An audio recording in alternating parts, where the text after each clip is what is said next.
परिसावी विनंती माझी पंढरीनाथा।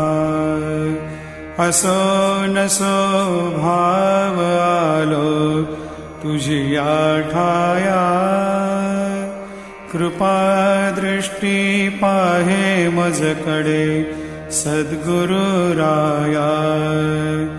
अखंडित सावे ऐसे वाटते पायी, सांडोनी संकोच ठाव थोडासा देई।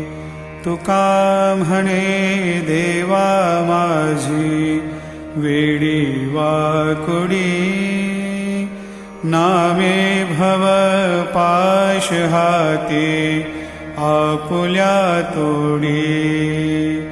उठा पांडुरंगा